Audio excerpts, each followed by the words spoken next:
Hello everyone, my name's Adam Husler. Welcome to UDAYA UK.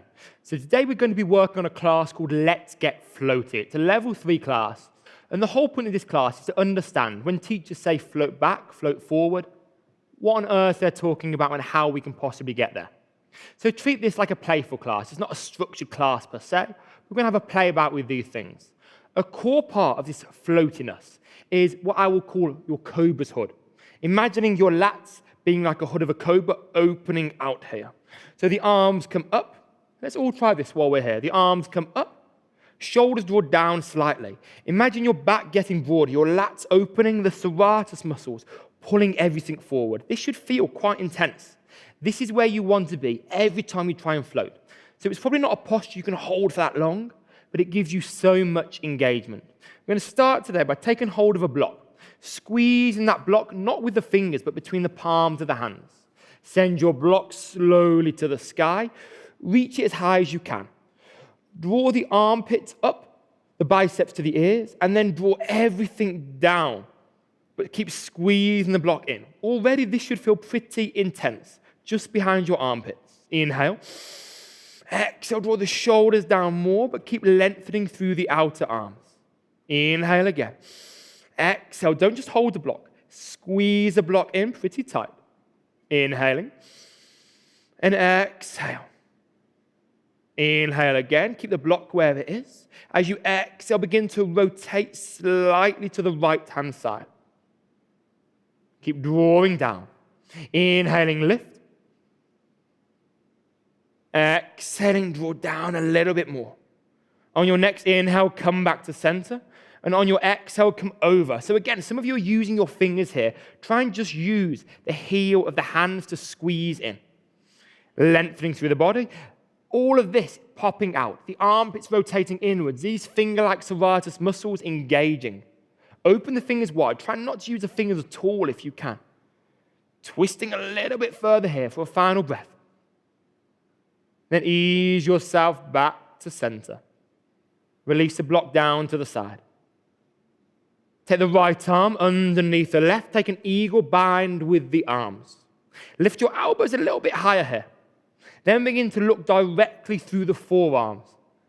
Lift the elbows up. Then draw those shoulders down, engaging similar muscle groups right now. Every time you lift the arms slightly higher, draw the shoulders down further. One more time. Inhale. Exhaling. On your next inhale, begin to open your chest. Take a little back bend here. Still looking through the forearms. And exhale. Inhale again. And as you exhale, take a forward fold. Keep looking through the forearms still. Spine stays long. Don't let your glutes lift. Inhale, draw back to center. And exhale, release the arms down to the side. Take the opposite arm underneath. Take that eagle bind with the arms. Lift the elbows higher. Draw the shoulders down. Keep those serratus muscles pulling everything through. The lats getting broader. The lats are a huge muscle or muscle group extending right the way from up here all the way down your back. One more full breath.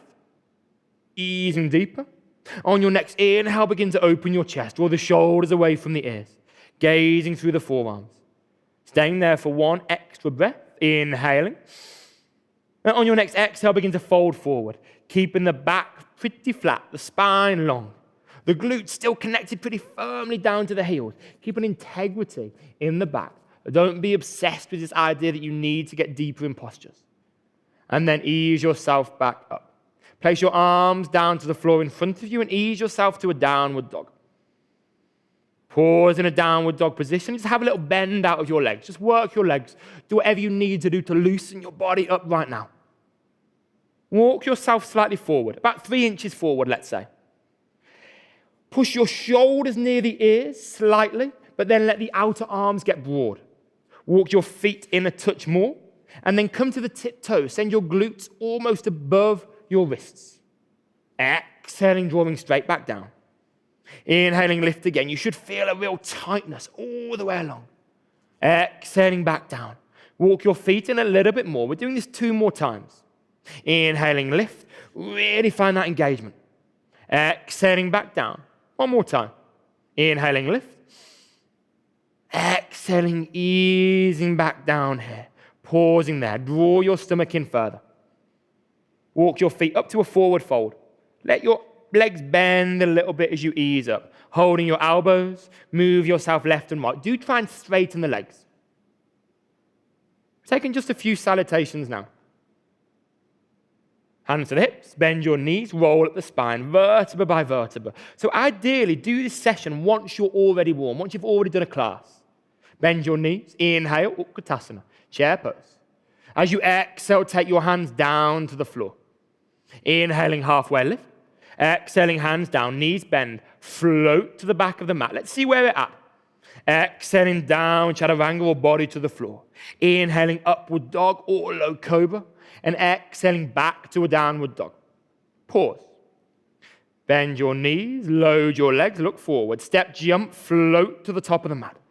Inhaling, halfway lift. Exhaling, fold. Nice. Bend your knees, inhaling, Utkatasana, chair pose. Lower your glutes down towards your heels. Come to a seated position slowly. Use your core to give you some control. Place your hands when you're down to the side. Your legs out in front of you. Palms facing down, tips of the fingers facing forward. As you inhale, lift the glutes. Exhale, stay there. On your next inhale, roll up. Begin to open through the chest, the knees above the ankles. Let the neck go slightly. Inhale fully.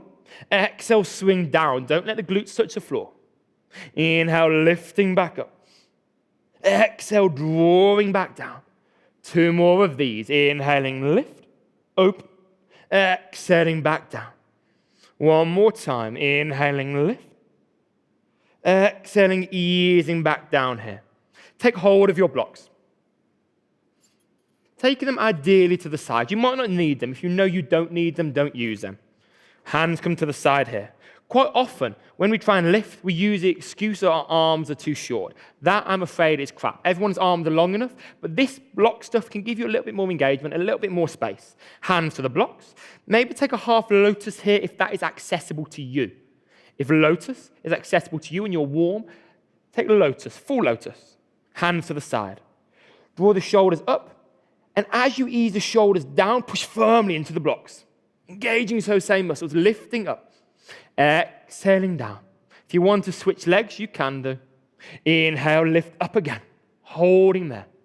Try and really draw the shoulders away from the ears here. Let the core be engaged. If you want to have a little swing backwards and forwards, have a little play. Whatever feels nice for you. You might not want to. It might feel horrific.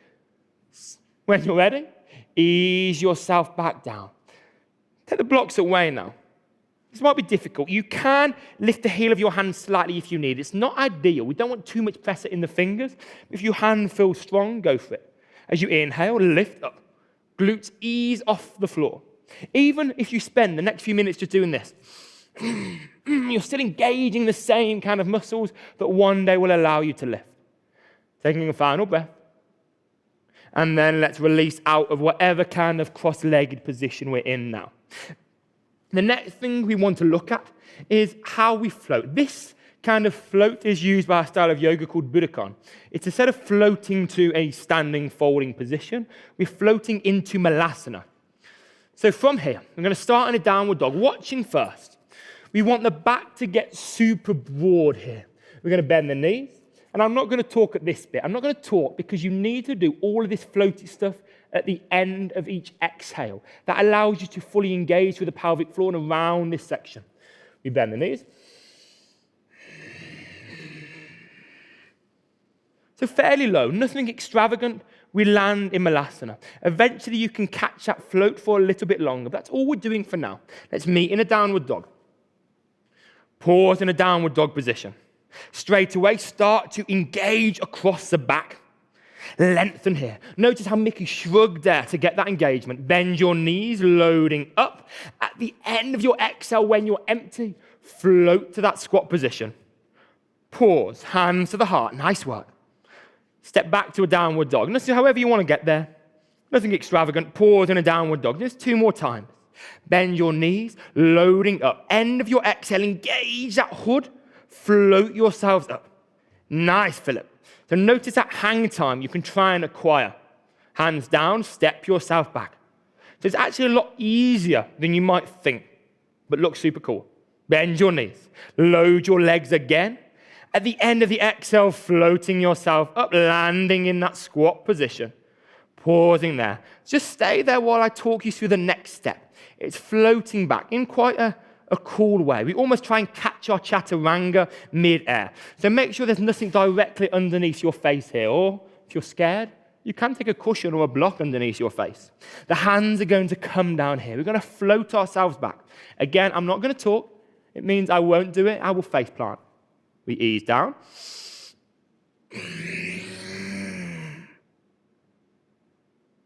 Let's give that a whirl.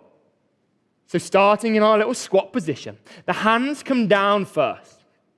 And the key to this is just imagine basic physics. If you extend your legs entirely out without moving forward first, that will happen. You need a counterbalance, and we take that counterbalance through that tilt. And from the tilt, we can then extend. So watch your face, hands down. Begin to tilt yourself forward first, then have that extension, bending the arms as you begin to tilt further forward. Nice. Try at the end of the exhale. Lovely. So your arms need to bend here. It does require arm strength. If you try and do it with straight arms, you can't engage fully. Let's try that one more time together. Ease to the top of the mat. So again, watching the arm position.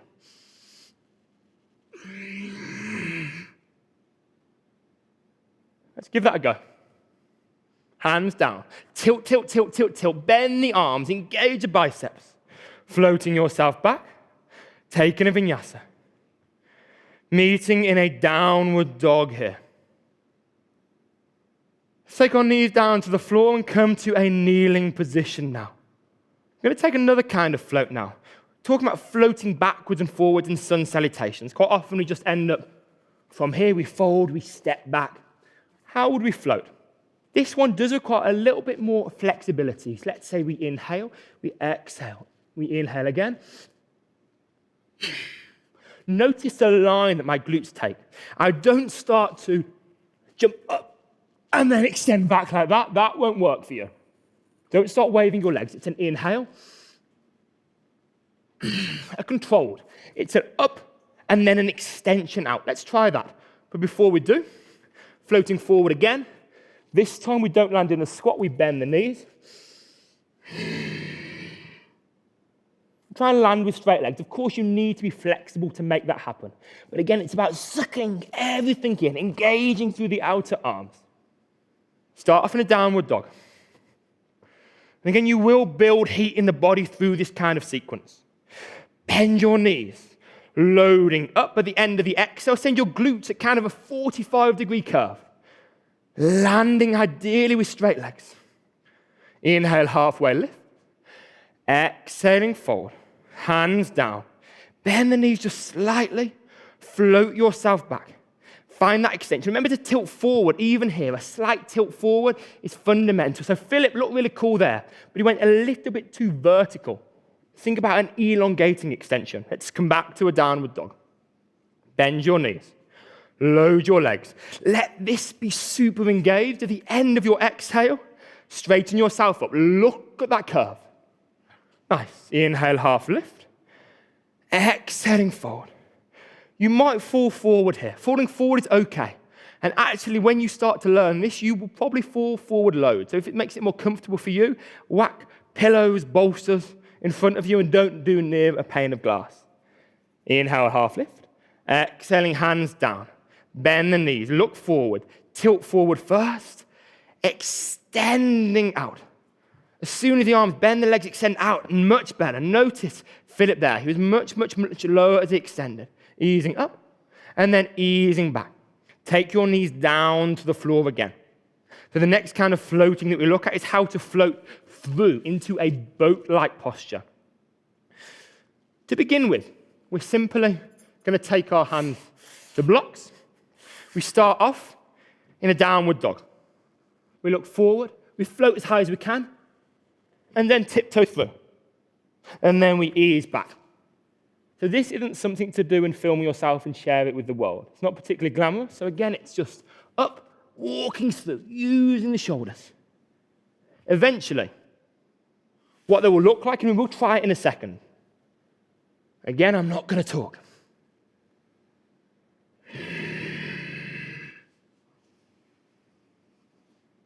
An extension through to a boat-like posture. This needs to get super broad. All of this engages. That's where the length comes from. That's where the power comes from. Let's start off by doing it with blocks. So everyone grab your 2 blocks. So about kind of shoulder distance apart with your blocks here. Come to a downward dog position. So the blocks need to be a little bit higher up the mat. Alex, I don't mean to demean you, but your shoulders aren't that wide. Arms a little bit closer. Bend your knees. Loading up. Jump as high as you can and then trot your tips of the toes through. Come into a kind of seated position. And then float yourself straight back. Walking your feet back. Use the core. Squeeze, squeeze, squeeze, squeeze, squeeze as you come back. Nice. Let's do that again. Bend your knees. Float yourself through. Tiptoes, tiptoes, tiptoes. Keep that engagement. Nice. And then ease back. Come backwards. Tips of the toes, walk through. The walking back is as important as the walking forward. This is the final time we do it with blocks. Bend the knees, jump as high as you can, and take as many steps as possible as you tiptoe. The longer you hold that tiptoeing process, the harder it might be. Nice. And then ease yourself back again. Sweet. Let's get rid of the blocks now. We don't need them anymore. We're taking off our stabilizers. Come to a downward dog. Think about squeezing here. You cross your legs midair. Try and hold it. Let the back be broad. Your back should be slightly curved. Bend the knees. Load the legs. Prepare, jump, hold. Almost like you're doing that floating into Malasana style position, but then send the legs through. You really need the arms to give you length here and back. That position. Walk yourself back through again. Tiptoes, tiptoes, tiptoes. Bend the knees. Broaden the back. Load the legs. Float yourself through. Keep the back broad. Pausing halfway if you can. Nice. Have a little wriggle and ease through. Doing that one more time. Walk yourself back. This does get really exhausting really fast because you are engaging so many significant muscles in the body. Bend your knees. Load the legs. Float yourself through. Pause in a boat-like position. Holding there. Nice. Sending yourself back one more time. Come to lie flat on your stomach. Take your right arm out to the side. Now we chill out. Extend your right arm out. Lift your left leg. Bend your right arm to a cactus arm if you're quite flexible. Bicep and tricep parallel with the top of the mat. Left leg lifts. Ease your left leg over. Finding that twist. So Mickey's quite bendy here. Mickey might take further variations. It could include grabbing your hand behind your back.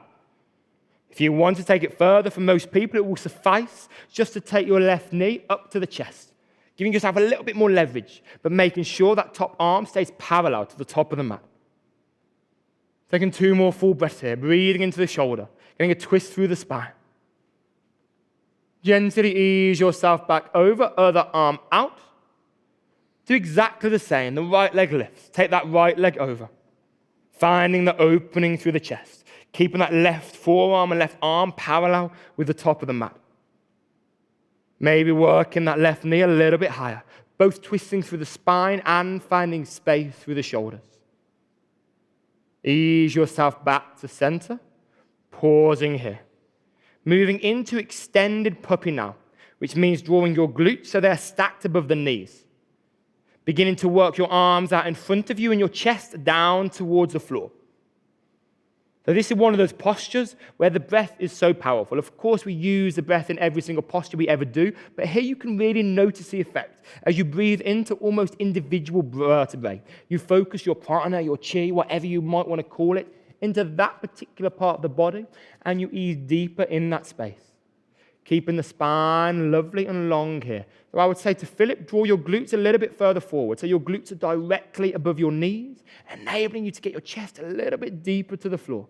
I don't expect to get it down. To get it down, you need to be highly bendy. But if you do get it down, you can then take the knee to the floor. Taking one more full breath. Sliding onto your belly. Turn over to lie on your backs. Staying here today for as long as you need. This is our shavasana. That was how to get floaty. Try and incorporate it into your classes. But when you do work that, remember you need energy. So yes, do it at the end of class when you're warm, but not when you're knackered. So not after a 2-hour intense vinyasa-based class. Thank you for sharing your practice with me. My name is Adam Husler. Namaste.